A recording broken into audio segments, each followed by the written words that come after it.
Hello everyone, let's discuss some more one word substitution through MCQs that are asked in previous examination, and these are from the book Youth Competition Time. So let's begin with the first question. First question is putting off for tomorrow what can be done today. एक काम को टालना जो आज किया जा सकता है, तो इसे क्या कहते हैं? ऑप्शन ए है हमारा प्रोक्लेमेशन। तो प्रोक्लेमेशन मीन्स होता है डिक्लेरेशन ऑफ एनीथिंग, किसी चीज़ को डिक्लेयर करना, किसी बात को डिक्लेयर करना, अनाउंस करना, इसे कहते हैं प्रोक्लेमेशन। सेकंड ऑप्शन है प्रोक्रेस्टिनेशन। प्रोक्रेस्टिनेशन ही होता है पुटिंग और डिलेइंग, पुटिंग ऑफ और डिलेइंग, देर करना या पुट ऑफ करना। सी है ऑप्शन हमारा प्रोफेनेशन। प्रोफेनेशन का मतलब होता है इम्पाइटी और इम्प्योरिटी, जब हम किसी चीज़ को पवित्र कर देते हैं या उसे बदनाम करते हैं तो ऐसे ही उसे कहा जाता है प्रोफेनेशन। नेक्स्ट डी है हमारा प्रोलीफरेशन। प्रोलीफरेशन क्या होता है? प्रोलीफरेशन मीन्स होता है और रैपिड ग्रोथ या रैपिड इंक्रीज, जब किसी चीज़ में रैपिडली ग्रोथ होती है तो उसे हम कहते हैं प्रोलीफरेशन। नेक्स्ट क्वेश्चन है the practice of marrying more than one wife. एक वाइफ से ज़्यादा शादी करने को क्या कहा जाता है? Practice more than one wife is called polygamy. उसे क्या कहा जाता है? पॉलीगमी। और मोनोगमी का मतलब होता है सिंगल मैरिज, बाईगमी का मतलब दो मैरिज, और पॉलीएंड्री जब एक वाइफ दो हस्बैंड से ज़्यादा या दो हस्बैंड हो उसके, तो इसे पॉलीएंड्री कहा जाता है। फिर नेक्स्ट क्वेश्चन है हमारा प्लेस दैट प्रोवाइड्स रेफ्यूजी। एक ऐसा प्लेस जो रेफ्यूजी प्रदान करता है उसे कहते हैं सैनाटोरियम कहते हैं, शेल्टर कहते हैं, ऑर्फनेज कहते हैं, एसिलम कहते हैं, तो उसे एसाइलम बोलते हैं। और ए का सैनाटोरियम जो होता है स्वास्थ्यवर्धक स्थान होता है जहाँ अच्छी हरियाली हो और हमारे रहने के लिए अच्छा एनवायरनमेंट हो। बी शेल्टर का मतलब शरण ही होता है, और ऑर्फनेज का मतलब अनाथालय होता है। That which can not be change, जिसे बदला ना जा सके उसे इरेवोकेबल बोलते हैं। इरेलीवेंट बी ऑप्शन का मतलब होता है जो बिल्कुल संबद्ध ना रखता हो। सी ऑप्शन है हमारा इम्प्रेग्नेबल, जिसे क्षमा ना किया जा सके, इनवल्नरेबल। और डी ऑप्शन है इरेपिटेबल, इरिपीटेबल, जो रिपीट ही ना किया जा सके। नेक्स्ट क्वेश्चन है हमारा which stage for a long time. जो लंबे समय तक रहे उसे क्या कहेंगे? एवरलास्टिंग, परमानेंट, ड्यूरेबल और इटर्नल। लंबे समय तक रहे उसे कहेंगे हम ड्यूरेबल। एवरलास्टिंग जो होता है हमेशा के लिए रहेगा, परमानेंट कुछ समय के लिए निश्चित है वो, और इटर्नल जो कल भी था और आज भी है इसको कहा जाता है इटर्नल। नेक्स्ट है हमारा an office with good salary but no work. एक ऑफिस जो गुड सैलरी तो देता है पर वहाँ वर्क नहीं करना पड़ता, इसे कहते हैं sinecure. Option D is correct. Grant is यहाँ लिखा है an office with good salary but no work, sinecure. Grant is means done और given without having to be paid for. Grant is अनुदान जो बिना कुछ करे ही फ्री में मिल जाए।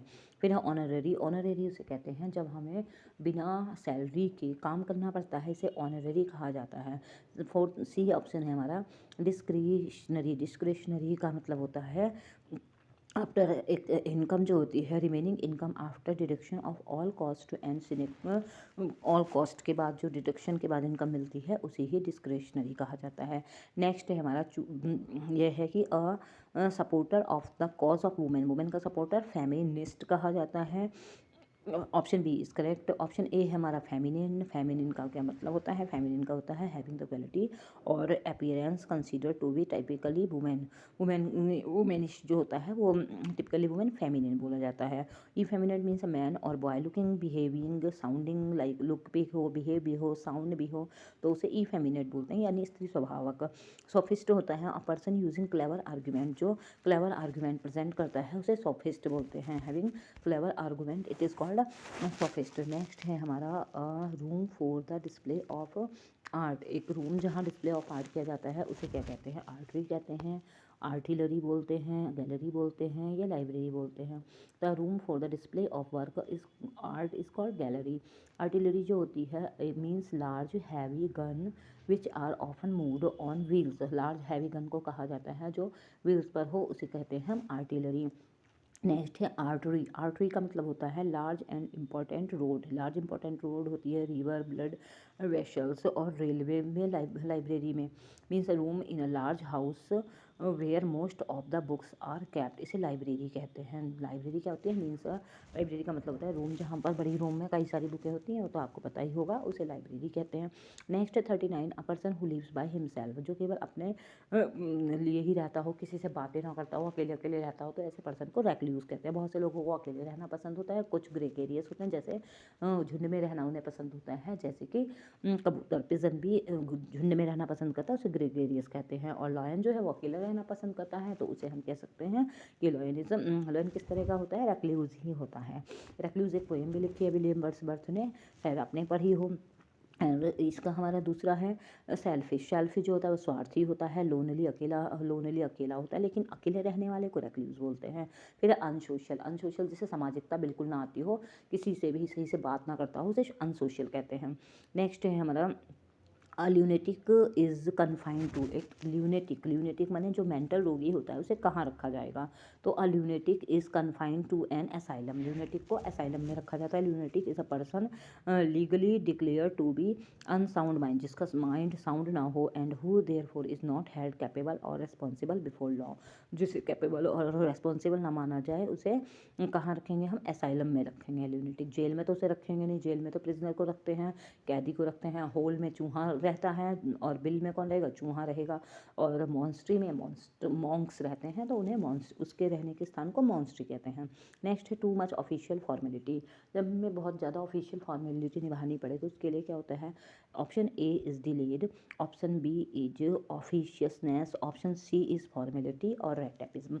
तो हमारा D option red tapeism is correct option. पहला है डिलेड, डिले मतलब देर करना, एंड ऑफिशियसनेस मीन्स ऑफिस का शो करना, और सी है फॉर्मेलिटी, फॉर्मेलिटी मीन्स औपचारिकता। Next question 42 is one who lives among strangers, जो स्ट्रेंजर्स के बीच में रहता हो तो उसे क्या कहते हैं, option A recluse, alien, stoic और रस्टिक। तो ऑप्शन ए है हमारा रेक्ल्यूज, उसे क्या बोलते हैं, रेक्ल्यूज। रेक्ल्यूज का मतलब होता है ये पहला है रेक्लूज मतलब अकेले रहने वाला, एलिन जो स्ट्रेंजर्स के बीच में रहता है उसे एलिन कहते हैं। और जो स्टोइक है, स्टोइक का मतलब सन्यासी होता है, रस्टिक मतलब ग्रामीण। नेक्स्ट है give one word for the, one word देता है the fact of being the first child born in family. एक जो पहला बच्चा जन्म लेता है फैमिली में उसे क्या कहते हैं, क्या उसे प्राइमोर्डियल बोलते हैं या अल्टी मोजेनेचर बोलते हैं, प्राइमोजेनेचर या प्राइम पारा बोलते हैं। पहला ऑप्शन जो हमारा इसका आंसर है वो सही है, सी ऑप्शन प्राइमोजेनेचर। प्राइमोजेनेचर होता है वो बच्चा जो है पहली बार अपने फैमिली में जन्म लेता है।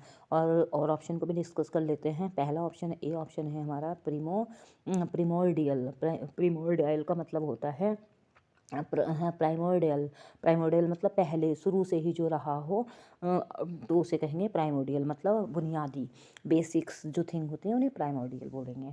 नेक्स्ट है हमारा अल्टीमोजेनेचर। अल्टीमोजेनेचर, अल्टीमोजेनेचर क्या होगा हमारा, अल्टीमोजेनेचर मीन्स परमानेंट, मीन्स पहले से ही जो रहा है। और नेक्स्ट है प्राइम पारा। प्राइम पारा का मतलब होता है जो पहली बार बच्चे को जन्म देती है लेडी, उसको पहली बार माँ बनने वाली लेडी को कहा जाता है, उसकी क्या है वो प्राइम पारा, तो उस लेडी को कहेंगे हम प्राइम पारा। नेक्स्ट वर्ड, और नेक्स्ट वर्ड क्या है हमारे देख लेते हैं। Next sentence a hospital for people who are dying. एक हॉस्पिटल जहाँ उसके लिए जहाँ पर लोग डाइंग हो रहे हैं, हु आर डाइंग। तो पहला है मॉर्ट्यूरी, हॉस्पाइस, सेनेटोरियम या इन्फर्मेरी। तो पहला ऑप्शन जो है हमारा B option is correct. One word है इसके लिए, a hospital for people who are dying, जो हॉस्पाइस बोलते हैं जहाँ पर डाइंग हो रहे हैं लोग, डेथ हो रही है, उस तरह के हॉस्पिटल को क्या बोला जाता है, हॉस्पाइस। नेक्स्ट है सेनेटोरियम, आपको पता ही होगा। और नेक्स्ट ऑप्शन 45 है हमारा क्वेश्चन। वन वर्ड सब्स्टिट्यूशन है मैन विद एबनॉर्मल हैबिट। एक मैन जिसकी हैबिट एबनॉर्मल हो उसे क्या कहते हैं, उसे बोलते हैं इसेंट्रिक, सनकी स्वभाव का। फिर स्केप्टिक वही हो गया साधु स्वभाव, एरोगेंट घमंडी। इगोइस्ट का मतलब होता है स्वार्थी।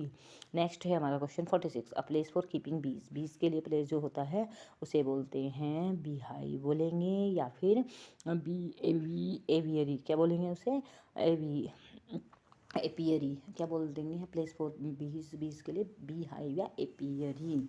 और एवियरी जो होता है वो बर्ड्स के लिए होता है, पी से हमें बी याद रखना है। और केज का मतलब होता है पिंजड़ा, और नेस्ट का मतलब होता है घोंसला। तो I think that these questions are clear to you, and all questions are asked in previous examination and surely useful for upcoming examination. I have discussed all four options also that can boost your vocab. Thank you.